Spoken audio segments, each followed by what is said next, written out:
Greetings, kiddos. I hope you're having an awesome week. Don't forget to take a break, get outside, and enjoy the sunshine. If you're ready to get started on your passive investing journey, pause this right now and go to passiveincomeattorney.com. Click join the club and get started on your passive investing journey. Here on PIA, we don't discriminate if you're not a lawyer. We're here to help educate everyone about creating more passive income streams so that they can all experience true freedom of time, finance, relationships, and mindset. Today, we have a very special guest, periodontist Dr. Jeff Anzalone, who shares his perspective as a doctor and why we all need to reconsider how we think about money, the education system, and our future. Dr. Jeff Anzalone is a full-time practicing periodontist in the great state of Louisiana, author and founder of debtfreedoctor.com. His focus is on helping doctors and other high-income professionals create passive income from real estate so that they can stop trading their time for money. All right, let's get it on. This is the Passive Income Attorney Podcast, where you'll discover the secrets and strategies of the ultra wealthy on how they build streams of passive income to give them the freedom we all want. Attorney Seth Bradley will help you end the cycle of trading your time for money so you can make money while you sleep. Start living the good life on your own terms. Now, here's your host, Seth Bradley. Jeff, welcome to the show, brother. Thanks for coming on.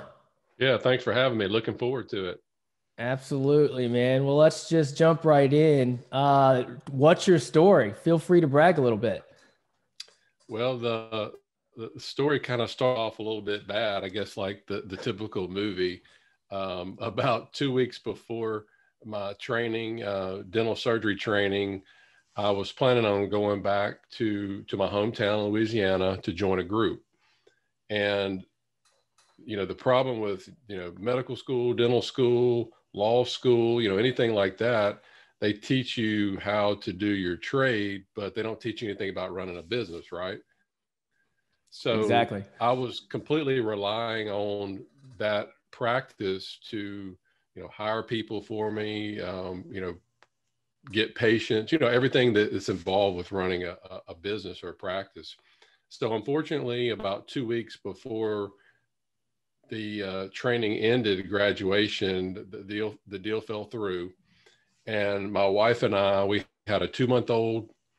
I had already purchased a home that I was just paying interest only because the banker knew the group that I was going in with. So it was, this was before the 2008 real estate crash. It was just like, oh yeah, we'll take care of it for you. That's how you bought a house, back then. For those of you that don't know that.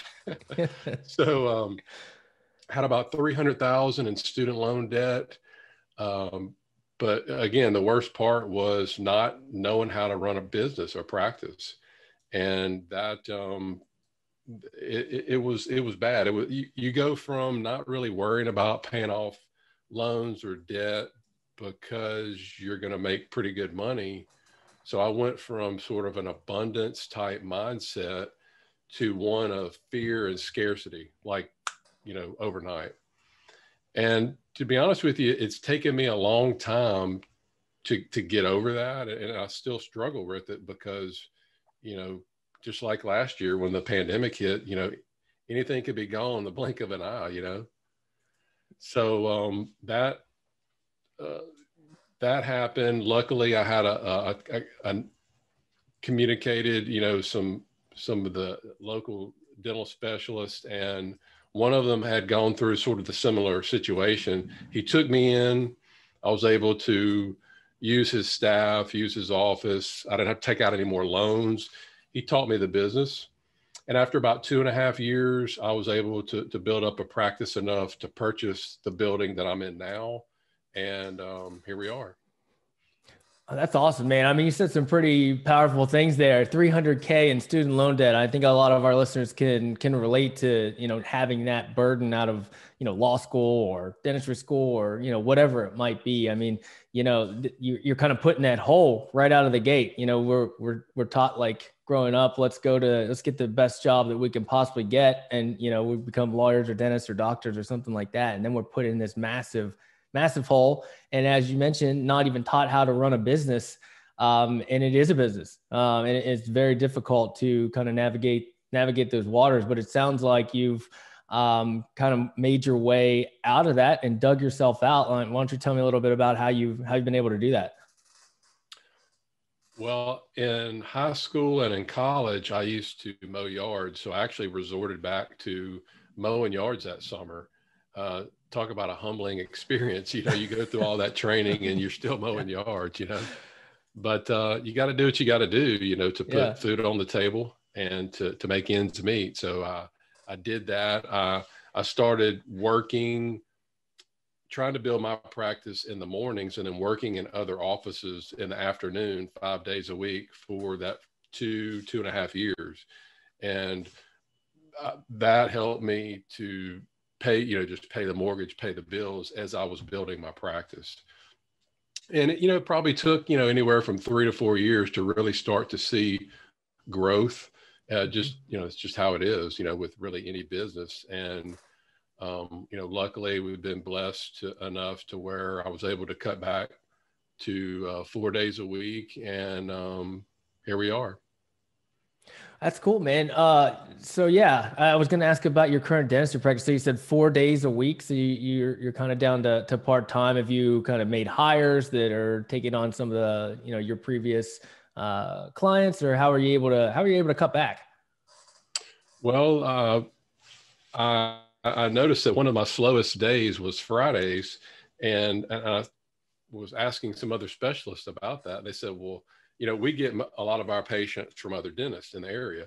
And I don't know about your area, but in our area, the majority of the dentists don't work on Fridays. So their offices were closed. Thus, we weren't really getting many phone calls on Fridays. So I decided to start taking Fridays off, which has been really great because I've been able to really spend a lot more time with my kids, their functions. I just love having a 3-day weekend. It's nice for sure. Yeah. Yeah. Do you ever think you're going to get to the point where you'll, maybe keep the business, but have other dentists kind of running it for you and never just walk away 100%, or what are kind of your future goals? I think it depends on the person that I eventually bring in. If it's something that, if they want me to stay on a little bit to, sort of introduce them to the community, that's fine. If they want me completely out of the picture, I'm good with it. So it just kind of depends on the situation once we get to that point. Yeah. Yeah. Now I understand that you did get into real estate investing. Is that right? Yes, correct. And kind of what made you kind of take that leap? Did you have an aha moment at some point in your practice and you're like, I need to, start diversifying into alternative investments or real estate, or what? Yeah, it was actually, my aha moment was actually on the ski slopes of Colorado. About 5 or 6 years ago, we were skiing and I had a kid cut in front of me. And in order to not kill the kid and kill myself, I had to swerve. And unfortunately, when I landed, whenever you fall, you know how you immediately put your hands down. Well, it bent my hand back and injured my wrist. Luckily, it wasn't anything major, but looking back, I think that was the first time I really started thinking about, well, what would happen if I got either temporarily or permanently injured? Because my family was relying on my one source of income. I had no clue about passive income streams, about anything like that. But that's where I started the journey that eventually led to, investing in passive, real estate deals, to starting the blog and all of that today. But that was the one moment that I could think about. Yeah, that makes sense, man. I mean, you work with your hands. I mean, that's kind of your lifeblood. I mean, same for even attorneys. I mean, we're typing, or at least transactional attorneys, I'm typing all day long. Right. And it's just like, what would happen if something happened? You start thinking about, those what ifs, and those what if scenarios are, they're possible. So you've got to start thinking about, building different types of income streams outside of your single, W-2 practice, whatever that might be. I always say that, your W-2, having one stream of income as your W-2 is the riskiest thing you could do. Whereas most people think of it as, like the safe thing to do, right? Most people think, I've got a great job. I'm a dentist. I'm a doctor. I'm a lawyer. So I'm completely safe, but that's actually really risky because you don't have anything else. And I think what you're doing and what I'm doing is powerful to our listeners to get out there and start, building those secondary, tertiary income streams. And if they want to, maybe it'll replace their active income if they want to step away. Yeah, absolutely. And we don't ever have any second thoughts about buying insurance policies, which, we have, especially if you run your own business, you have a multitude of different policies. Well, I really think this is no different than that. This is an insurance policy, but instead of you paying the company and not getting anything in return, unless you get injured or something like that, you're actually getting something in return. And that would be additional income streams. Yeah, for sure. Maybe you can give me a little bit more insight about some of the other, the pain points for physicians that might drive them to look at real estate and other alternative assets and creating, side hustles and other income streams. I mean, take me into kind of their life and what they're, looking at. I think it's, their situation and a lot of the other just professionals out there that trade time for money, but have to trade a lot of time for money. And if they want to make more money, they have to work more hours or more shifts or at other offices. Unfortunately, in our field, the insurance reimbursements are getting less and less a year. They're getting squeezed. We're having to do more work. Medicare payments are down. So we're having to each year do more work longer hours in order to make at least the same as last year, maybe not even as much as last year. And unfortunately, this is really leading to doctor burnout, really bad. Mm-hmm. I've had 2 local friends here, unfortunately, take their lives in the last few years. And, part of that was from that. And it's really a really big thing that's going on now. So, and I think it's called maybe like the sunk cost fallacy or something like that, to where, same thing with attorneys, you spend all this time and money training. And then if you get out and if you're, let's say you've been working for 7, 10 years, 12 years, and you're miserable, but you think, well, God, I've got so much time and money invested in it. It's just, I can't quit. So you feel trapped. You feel stuck. And this is what's happening to these people. And the thing is, as you know, with real estate and passive income, you're giving them other options that they never really knew before. And I think that's really cool, just to hear the excitement and the hope in their voices whenever I talk to them on the phone after they found my blog or listened to a podcast such as yours, an interview. And it's just, I'll never forget, there was a cardiologist, I think she was in her mid 40s in California. And she was so excited that she didn't have to work until she was 70 because, I'd given her, well, not really me, but just the information, had given her different options. So that's a really cool part about it.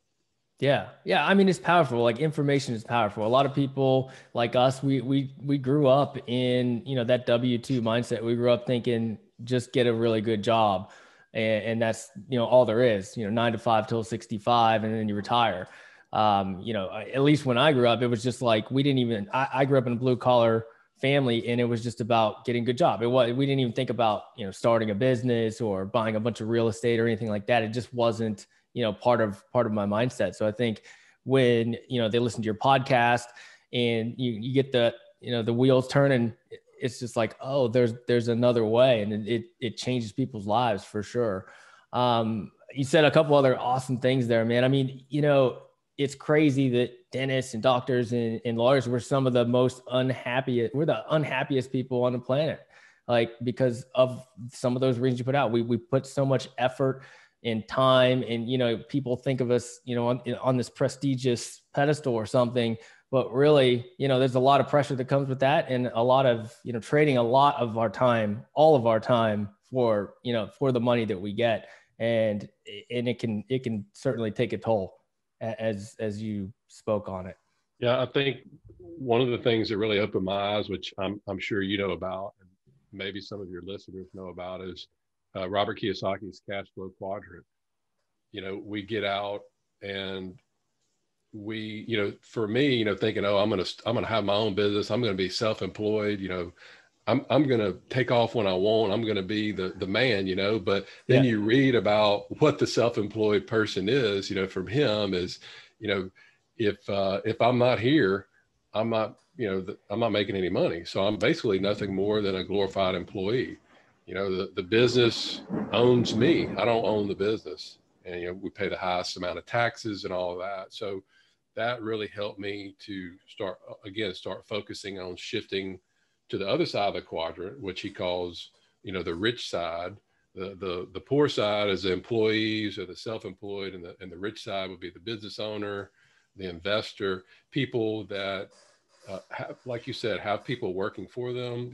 They can go off weeks or months at a time. The business still works, or they have enough assets paying them additional income streams where they don't have to be there. And basically it's freedom. To me at this point, it's not about the money, it's about the freedom.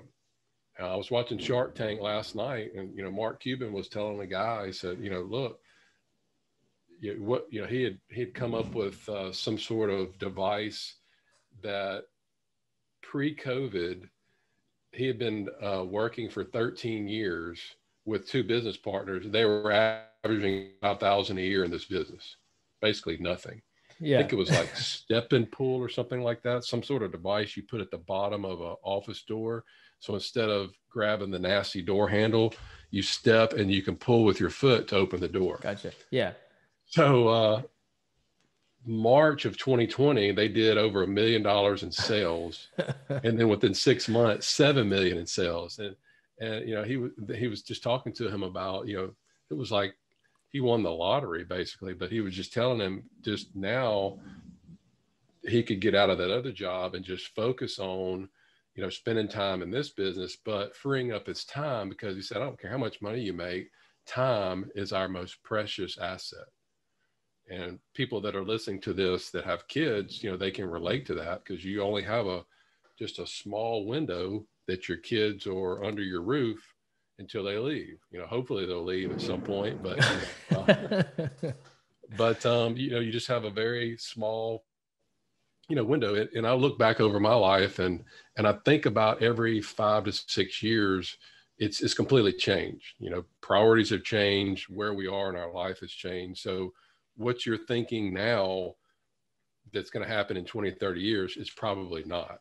So I've been, I think more now in 4 to 5 year chunks, set goals like that. And that really has helped out a lot.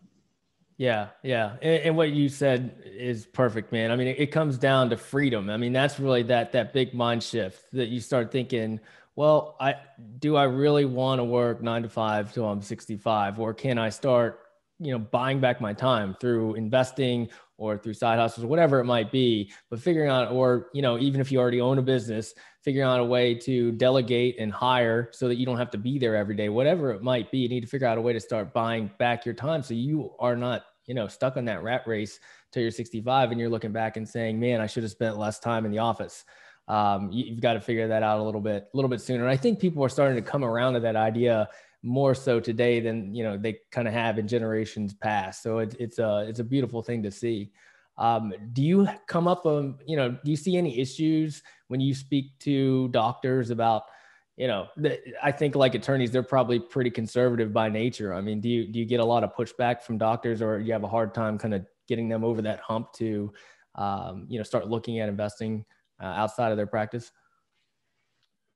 I think that was the one of the biggest hurdles I thought starting a blog was going to be, but it's actually completely the opposite.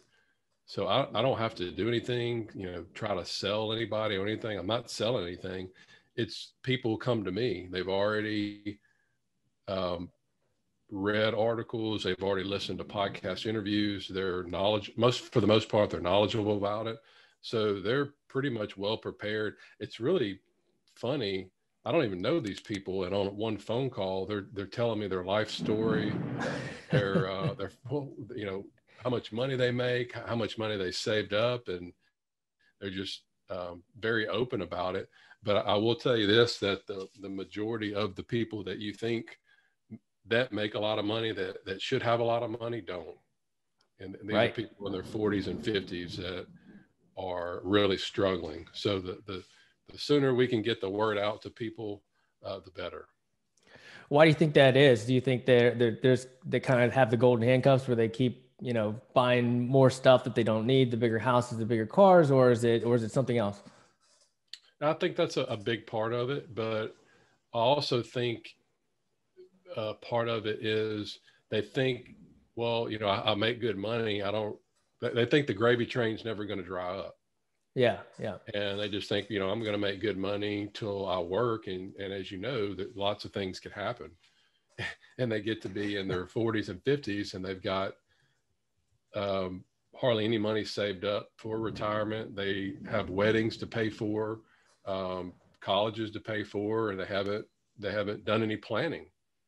And it's sad. And they're like, well, how am I going to find this money? And you start talking to them and they've got the $1 million homes and the cars and all of that. And I said, well, it's tough. So again, I've got my cousin that's getting ready to get finished with his training, ENT, and he's been listening to all this and reading books the whole time he's been in his residency. And man, he said, as soon as I start my job this summer, I want to sit down with you and help me. I already kind of have a game plan, but help me plan out. Well, somebody like that, they're going to do great. Yeah. But if you could get somebody right out of training or residency or, whatever, law school or whatever, to think about that, the earlier, the better. Yeah. I mean, I think it comes down to education, right? I mean, we're not taught this stuff growing up. We're not taught how to run a business. That was one of the first things you brought up on this interview was, I wasn't taught how to run a dentistry practice in dentistry school. And even before that, I mean, we should be reading Rich Dad, Poor Dad when we're at least in middle school. I mean, it should be. My 13-year-old just finished it. And for people that have kids, I think it's really important that you teach them these concepts. If not, they're going to do what the masses do. They're just going to go to school to get a job and not learn anything about money and be broken in debt. So if you want to change your generation, the time to start is now. Yeah, definitely. I mean, it's, it's almost like we're not supposed to talk about money, but it should be on the forefront. I mean, financial education should be a requirement from, an early age to start learning about. It was really cool last year. How many 13-year-olds that pass by an apartment complex and they start looking at it, and then they ask you, well, dang, I wonder how much the owner's making there. There's probably over 100 tenants and they're paying rent instead of just going, there's an apartment complex. So again, It starts with the process of thinking. They're thinking about things in a different way. Yeah, for sure. Well, let's switch gears a little bit. I mean, so you said that you got into real estate investing. What did that first deal look like? Most of the deals that I originally did, because I didn't want to be a landlord, were crowdfunding. That's when that was started to get real big in 2017. Just did a couple of little small debt deals. And then after I got comfortable with that, after, 6-8 months, I tried to step up my game with an equity deal. Again, it was crowdfunding, Realty Shares, which was at that time was the fund rise, the equity multiple. It was the biggest crowdfunding platform back then. And it was an apartment complex in Tulsa, Oklahoma. Unfortunately, after about a year, every investor lost their investment. Oh my. And what platform was that on? It was realtyshares.com. Gotcha. Yeah, I know that one. And it actually eventually went under and were taken over. But that really taught me that, number one, I had no business doing that because I didn't know what I was doing. So, you get what you deserve. But I could have easily quit, but I knew that too many people were obtaining wealth and passive income from real estate. So I stopped for about 6 months to a year and really dove into studying, educating myself, going to conferences, seminars, and then slowly figured out the path that I needed to take, which was, with syndications and getting rid of that middleman, getting rid of that website. Because I was, putting trust in a website and you don't know who you're dealing with.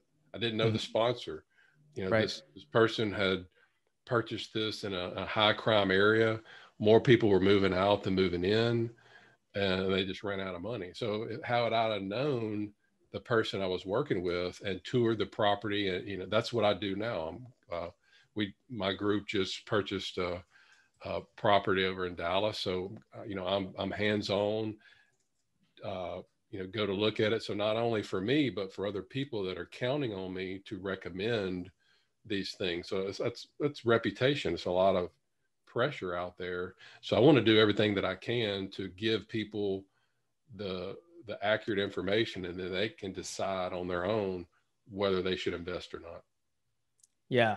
I think the theme of the episode is education, right? I mean, you just jumped right in, and we always say you need to take action. You do, but the first step before you take action is to, educate yourself. And some of these platforms are, like Fundrise and others like it are, you can get enamored pretty quickly by, this beautiful platform that they put together, and, just start throwing money into it before you're, properly educated and you even know exactly what you're doing. So it's, that first step is getting educated and networking and talking to people. And as you mentioned, and you've kind of gotten to that point now where you're investing directly rather than over, through this third party medium, which are, kind of these crowdfunding types of websites. That's a much better way to do it. You can kind of cut out that extra middleman and that extra layer of, well, who am I actually working with here? Yeah, because most of these deals are $50,000, $75,000, $100,000 minimums. And I want to know who I'm giving that money to. I want to know who they are. I want to know about their reputation. I want to know where they live. If I have a problem, I can go, knock on their door, whereas you can't do that through these websites. So that's, some people don't want to do that, and they think, oh, it's okay. But after you've been burned once, I'm not going to do it again. Yeah. I mean, it's easy because you get on the websites and they're beautiful. I mean, that's where all the money goes is to put money into making that platform run quickly and run efficiently and look beautiful. And it's pretty easy to just trust it without really digging in to see what's going on behind the scenes. So before we jump into the Freedom 4, do you have one last golden nugget for our listeners? I would say one of the things that another type of person that I talk to is the person that has a lot of background as far as education. Some of them know more than me, yet they're too scared to do anything. And you can have all the education you want in the world. You can know stuff, this and that, but until you actually take action, because at some point, you've got to trust somebody. Yeah. Because that's their main issue is, well, I don't know who to trust. And I don't know, so if you break your leg, you pick out an orthopedic surgeon, you got to trust that dude to fix your leg at some point, or you're going to walk around with a big limp, So I guess my golden nugget is you can never have enough information, but you should have enough to know what you're doing. And if you can make a good, solid decision, then go with it. Pull the trigger. Pull the trigger. All right, man, let's jump into the Freedom 4. It's time for the Freedom 4. What's the best thing you do to keep your mind and body healthy? Well, with two teenagers, they're always wanting to do something. Yesterday I worked out, I think for about 90 minutes. So lifting weights, definitely.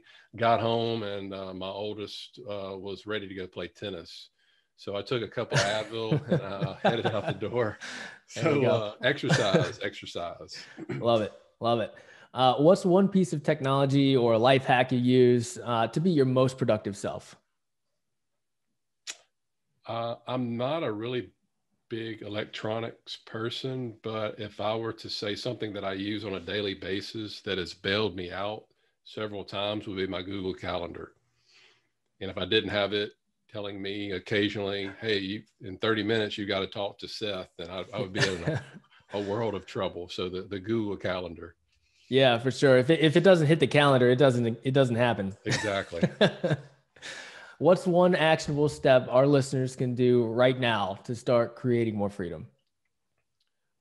I would encourage them to block out time, whether it's every night or even just once a week, to where you're dedicated 30 minutes or an hour to start learning about, passive income or financial freedom or whatever you're trying to accomplish, and go from there. Awesome. How has passive income made your life better? It has given me options. Whereas before I only had one path, the accumulation path, work till I'm 70 and hope I have enough money in my 401k. But now I'm 46 and looking maybe 4 to 5 years of transitioning out, and never would have been able to do that if it wasn't for passive income. That's awesome, brother. That's awesome. All right, Jeff, where can our listeners find out more about you? They could go to my website, debtfreedr.com. I've put together a free passive income guide, so they can go to debtfreedr.com/free guide. Awesome, man. Well, I appreciate you coming on the show, brother. Yes, sir. Thank you for having me. The doctor has left the building. Unbelievable story. Love the hustle. And that's what it takes. Do what you have to do to make it work. Think outside of the box and take action. Major keys: don't assume the gravy train isn't going to dry up. It can, and it will. One stream of active income is not safe. No matter what the firm or your financial advisor tells you, it's not. Take back control, create multiple streams of income to build your own economy. Start buying back your time, just like Jeff did. Take action now and join EPIC, our Esquire Passive Investor Club, by going to passiveincomeattorney.com and clicking join the club. On to the next one, folks. Enjoy the journey. Thank you for listening to the Passive Income Attorney Podcast with Seth Bradley. Do you want more ideas on how to generate multiple streams of passive income? Then jump over to passiveincomeattorney.com for show notes and resources. Then apply for the private Facebook community by searching for the Passive Income Attorney on Facebook. And we'll see you on the next episode.